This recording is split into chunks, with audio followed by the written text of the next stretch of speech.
dari kota terbaik di Indonesia. Kota dengan catatan sejarah perjuangan dan nuansa kepahlawanan.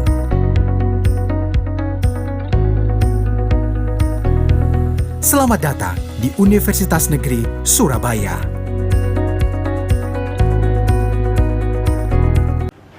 Praktik pembelajaran ini saya laksanakan untuk memenuhi tugas uji kinerja PPG Daljab 2022 kategori 2 LPTK Universitas Negeri Surabaya.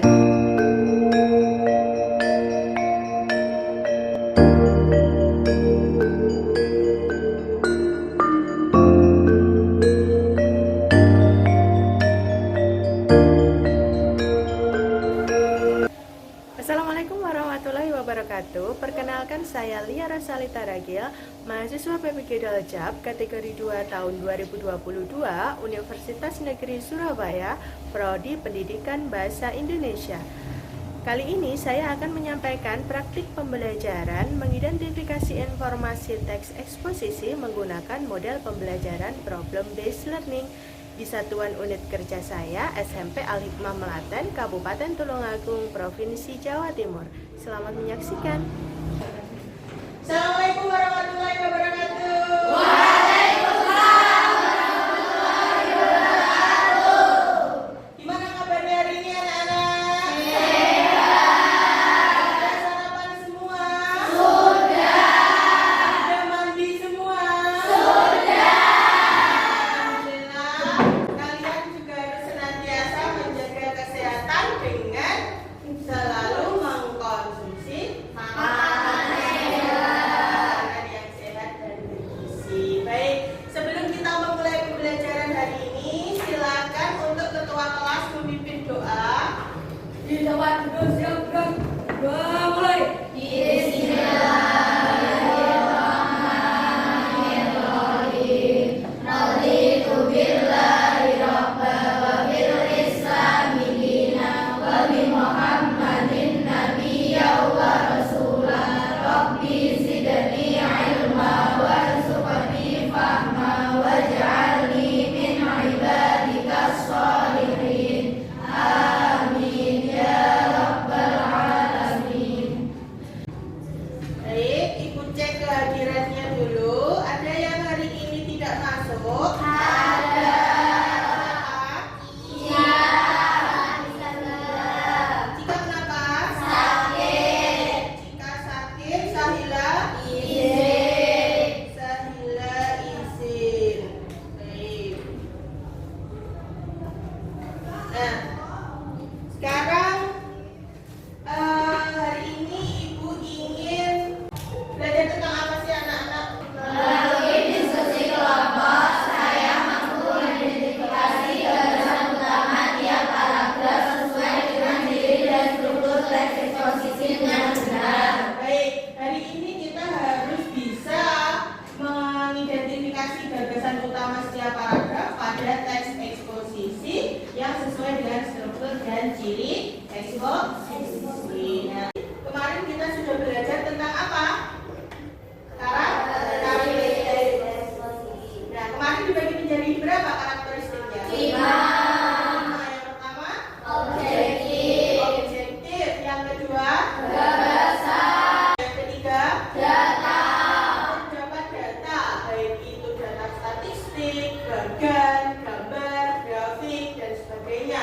Yang keempat, Analisis. meskipun itu bentuknya pendapat, tapi tetap harus diperkuat dengan hasil penelitian. Yang kelima, Non persuasif. non persuasif. Jadi teks eksposisi ini tidak boleh untuk mempengaruhi pembaca atau mengajak pembaca untuk melakukan sesuatu. Dia tujuannya hanya murni memberikan informasi.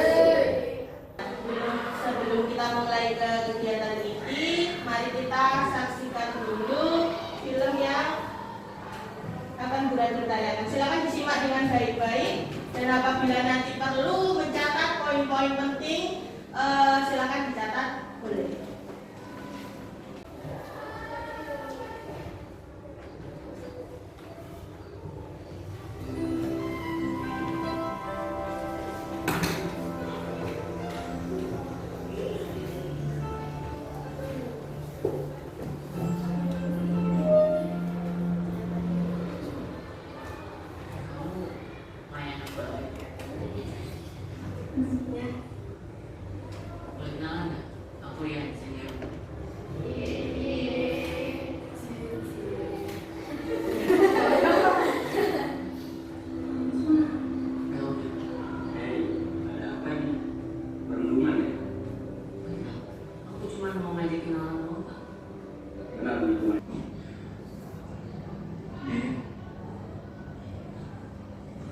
Mas baca komentar itu semua ke kamu.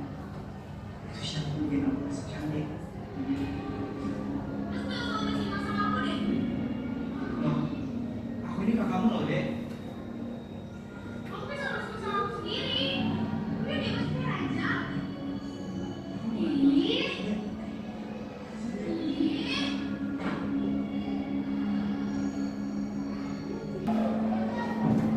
Anak-anak, sebelum kalian pulang, Bapak ingin menyampaikan sesuatu kepada kalian, yaitu tentang masalah perlindungan mayat. Yang kalian sudah tahu. Jadi kalian hati-hati dalam bermain media sosial. Kadang kita tidak tahu dampak apa yang kita tulis di media sosial dan bisa menyakiti orang lain, bahkan teman kalian sendiri. Bisa saja diri kalian sendiri.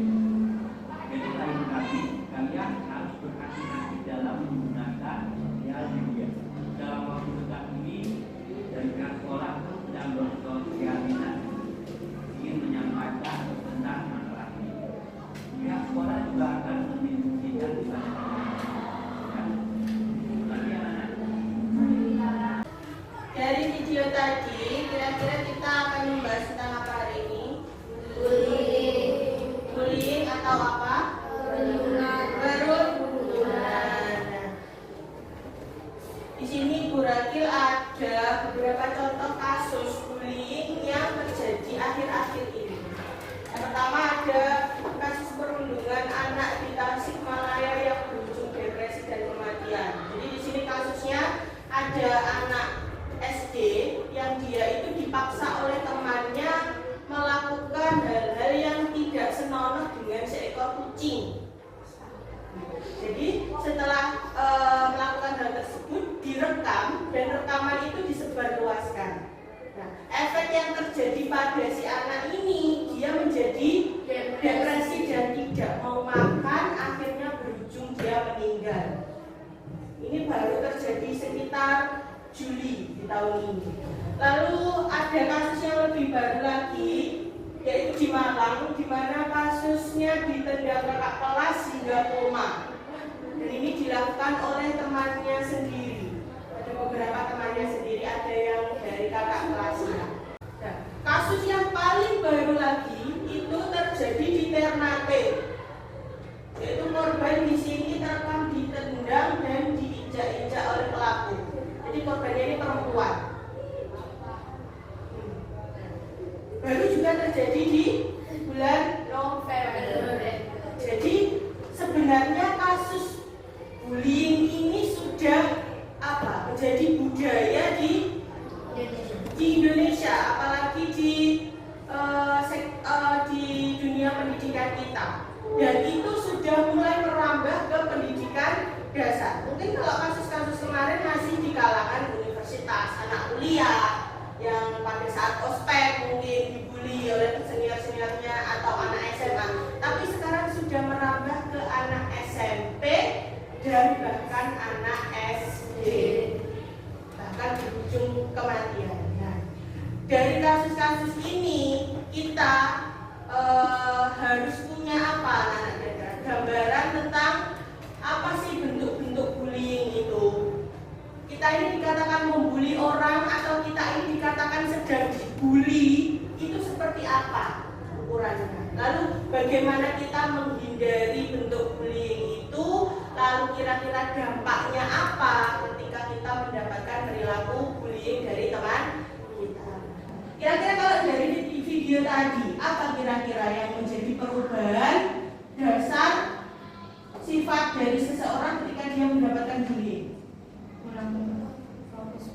Kurang fokus dalam mengikuti pelajaran di sekolah, itu yang pertama. Nah, dari kurang fokus ini bisa berakibat pada apa? Menurunnya prestasi. Nah, ketika prestasi ini turun, otomatis dia akan menarik diri dari lingkungan, dari teman-teman sekitarnya. Dari video tadi juga terlihat, kadang kita itu juga menarik diri dari bantuan orang lain. Dari kakaknya tadi sebenarnya kan menawarkan bantuan kan, menawarkan, ayo dek curhat, kamu mengalami apa di sekolah. Tapi si adiknya ini menolak bantuan itu. Karena apa? ya mungkin karena ketakutan. Nanti kalau aku menceritakan ini, lalu pelakunya dipanggil, maka aku bisa dibully lebih jahat lagi, dibully lebih sering lagi. Nah, muncul anggapan-anggapan seperti itu dari korban bully. Hari ini kita akan mencari informasi bagaimana menangani kasus-kasus bullying yang sering terjadi di kehidupan sehari-hari kita. Kita lanjut ke struktur. Strukturnya dibagi menjadi berapa? 3. Ada satu apa? Tesis itu apa? Paparan pernyataan atau gagasan penulis. Berarti penjelasan awal tentang topik yang akan dibahas. Pintar sekali. Yang kedua, argumen ini nanti berisi apa? Alasan atau data pendukung untuk memperkuat pernyataan. Yang ketiga, penegasan, yaitu menegaskan ulang untuk mendukung pernyataan. Di struktur terakhir ini nanti isinya bisa berupa simpulan dari topik yang akan kita bahas. Lalu ada ciri kebahasaannya dibagi menjadi 4. Ada nominal, lalu diksi, faktual. Yang keempat faktual, fakta yang mendukung pendapat. Nah, faktanya nanti bentuknya apa? Bisa hasil riset, hasil penelitian, hasil observasi. Lalu ada pola pengembangan paragraf. Pola pengembangan paragrafnya sama dengan teks yang sebelumnya kita pelajari. Ada deduktif, induktif, campuran. Kalau deduktif gagasan utamanya di mana? Awal. Nah, kalimat utamanya di awal. Kalau induktif, akhir. Ada di akhir. Kalau campuran, awal dan akhir. Langkah mengidentifikasinya kita bagi menjadi berapa di sini? 4.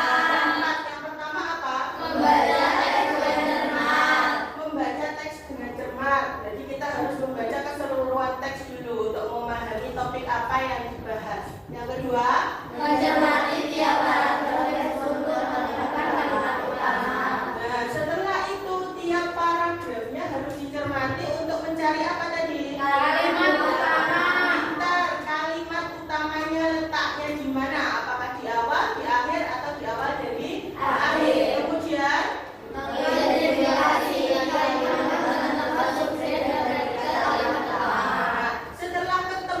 Kalimat utamanya di mana, kalian identifikasi subjek dan predikatnya itu di mana.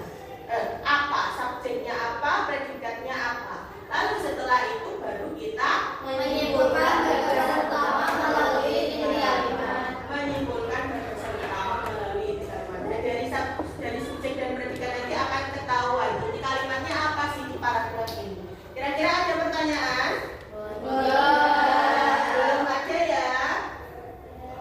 Kalau belum ada, silakan sekarang untuk membentuk kelompok. Bergabung dengan kelompok masing-masing. Lalu perwakilan kelompok silakan ke depan untuk mendapatkan lembar kerja.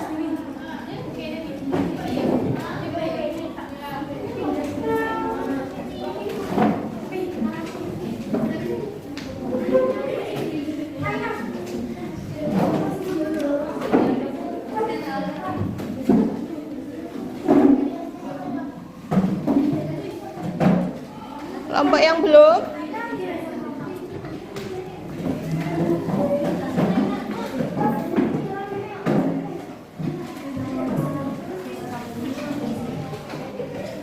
Silakan yang belum mendapatkan. Sudah semuanya? Sudah semua?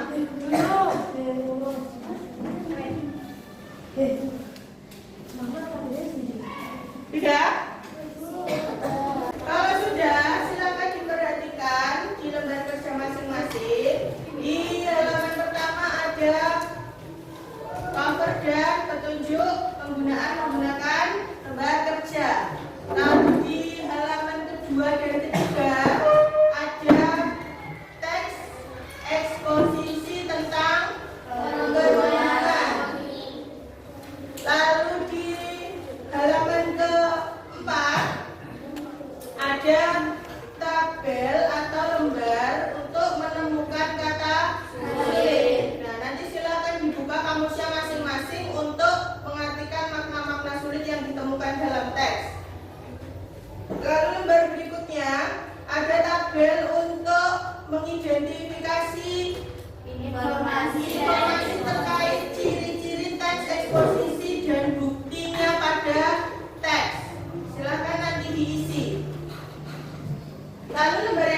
mengidentifikasi gagasan utama setiap paragraf. Nah, di sini nanti silakan ditulis gagasan utamanya apa, lalu masuk ke dalam struktur yang mana.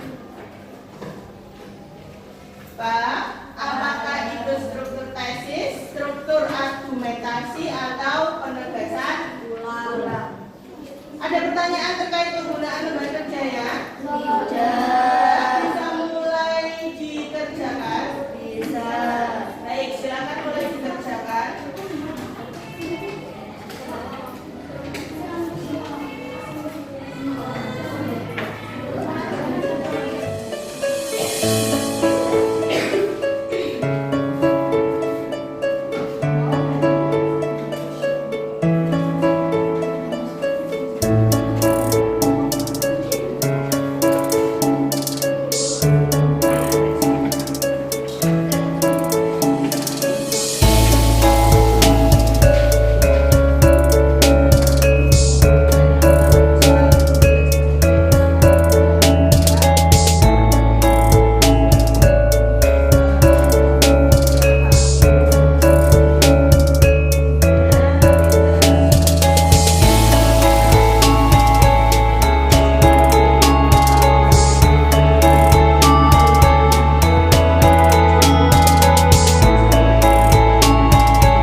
Bullying biasanya dilakukan secara terus-menerus dan berulang kali oleh seseorang atau sekelompok orang terhadap seseorang atau sekelompok orang lain selama berminggu-minggu, berbulan-bulan, atau bahkan bertahun-tahun secara terpaksa. Cyberbullying, yakni bullying melalui internet, telepon seluler, atau teknologi-teknologi lainnya untuk mengganggu, mengancam, pesan singkat, komentar, atau posting yang menyakitkan, menghacking akun email atau media sosial seseorang, meniru orang lain secara online, atau orientasi seksual orang lain. Agar tidak menjadi pelaku bullying, kita harus mampu berempati. Ini adalah kemampuan untuk memahami apa yang mungkin dirasakan oleh orang lain. Kita dapat berempati untuk memahami bagaimana korban bullying mungkin merasakan sesuatu. Kita juga dapat berempati untuk memahami awal dari mengapa orang-orang membuli orang lain. Kemungkinannya, mereka yang membuli orang lain disebabkan mereka sendiri merasa tidak percaya diri, ingin diakui oleh kelompok pertemanannya, atau takut dibully. Tentunya, alasan-alasan ini tidak membuat bullying jadi dapat diterima. Kita harus mencari cara-cara yang lebih positif untuk menyalurkan emosi-emosi negatif kita. Bullying berdampak sangat buruk pada korban. Semoga video kali ini dapat membantu kita semua untuk terhindar dari perilaku bullying serta dapat menjalin pertemanan dengan baik dan sehat. Kalau kamu merasakan, mengalami, atau menyaksikan bullying, ingatlah untuk melaporkannya ke orang dewasa yang kamu percaya atau hubungi nomor pelayanan sosial anak PPSA di 1500771. Sampai jumpa.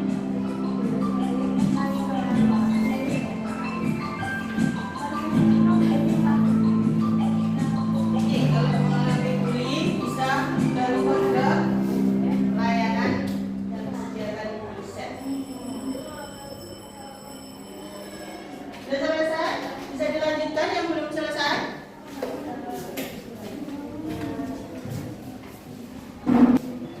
Lima menit lagi kita presentasi ya. Silakan dipersiapkan untuk kelompok-kelompok yang mau mempresentasikan pekerjaannya.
Bukti pada teks, perundungan bisa berupa kekerasan fisik dan psikologis berjangka panjang yang dilakukan kelompok terhadap orang yang 2. Uraian bersifat objektif dan bertujuan menambah pengetahuan pembaca. Faktor keluarga menjadi salah satu faktor yang menjadikan seseorang berperilaku bullying. 3. Dilengkapi penjelas tambahan seperti gambar, angka, data statistik, dan sebagainya. Hasil asesmen nasional Kemendikbudristek menunjukkan 24,4% peserta didik berpotensi mengalami insiden perundungan. Informasi teks eksposisi. 1. Perundungan bisa berupa kekerasan fisik dan psikologis berjangka panjang oleh sekelompok orang untuk melukai, menakuti, dan membuat orang tertekan, trauma, dan depresi karena tidak dapat membela diri. Struktur tesis. Baik, pertama dulu. Silakan di sini dulu. Tadi kalau kalian mendapatkan analisisnya kelompok ini belum lengkap untuk pengerjaannya, silakan disimpan dulu. Sekarang untuk kelompok selanjutnya, untuk presentasi ke depan, silakan. Boleh geser sini, Dok? Assalamualaikum warahmatullahi wabarakatuh. Waalaikumsalam warahmatullahi wabarakatuh. Dari kelompok 3 ini mempresentasikan dan eksposisi. Nomor 2, pelaku perundungan didominasi oleh anak-anak yang bermasalah dan cenderung melakukan tindakan-tindakan kriminal sehingga menyebabkan korban kehilangan nyawa. Struktur argumentasi. Nomor 3, beberapa jenis perundungan digolongkan menjadi 3, yaitu perundungan verbal, perundungan relasional, perundungan dunia maya. Nomor 4, faktor utama seseorang melakukan perundungan disebabkan rasa marah, iri, terhindar, dendam yang pernah dirasakan di masa lalu atau sekarang sehingga timbul keinginan melakukan hal yang sama ke orang lain. Argumentasi. Nomor 5, peran sekolah dan orang tua sangat besar untuk memberikan budaya perundungan di kalangan remaja. Penegasan ulang. Ya, ada tanggapan mungkin? Silakan. Ada. Kelompok berapa? Kelompok berapa untuk menanggapi kelompok berapa? Silakan. Kelompok 4 menanggapi kelompok 1. Baik, kelompok 1 silakan diperhatikan. Untuk gagasan utama setiap paragraf sudah benar. Ya. Tetapi pada paragraf ketiga kurang lengkap karena tidak disertai contoh perundungannya.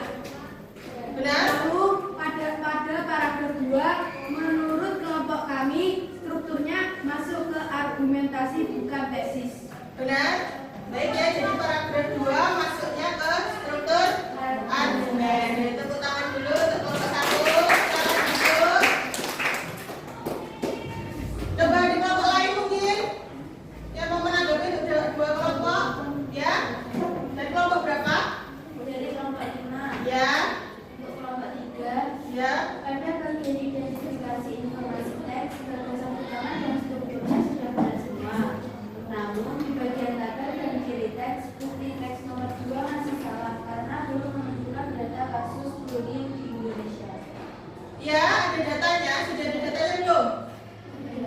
Belum. Berarti benar ya tanggapan dari kelompok 5. Tepuk tangan dulu. Yang lain juga sama untuk kelompok 1 tanggapannya? Sama? Sama. Untuk kelompok terakhir mungkin ada tanggapan ya? Dari kelompok 4 untuk kelompok tanggapan ke kelompok 2. Ya, silakan. Pada paragraf 5, gagasan utama belum memunculkan peran sekolah dan orang tua untuk menunjukkan budaya perundungan. Untuk struktur dan tabel identifikasi sendiri, menurut kelompok kami sudah benar semua. Belum ada peran sekolah dan guru yang muncul. Benar? Benar. Kalau gitu teman-teman kita yang sudah mempresentasikan hasilnya, silakan duduk kembali. Ada kesulitan kira-kira untuk mengidentifikasi informasi hari ini? Ada. Kalau tidak ada, coba sekarang Bu Ragil akan tanya ke beberapa siswa di sini. Nah, di sini Bu Ragil ada beberapa soal untuk evaluasi.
diejek atau dikata-katai oleh teman kalian, nah itu jangan sampai terpancing emosi, karena semakin kita terpancing emosi, orang yang membuli ini akan semakin senang dan akan semakin terus melanjutkan perbuatan bullyingnya atau perbuatan perundungannya.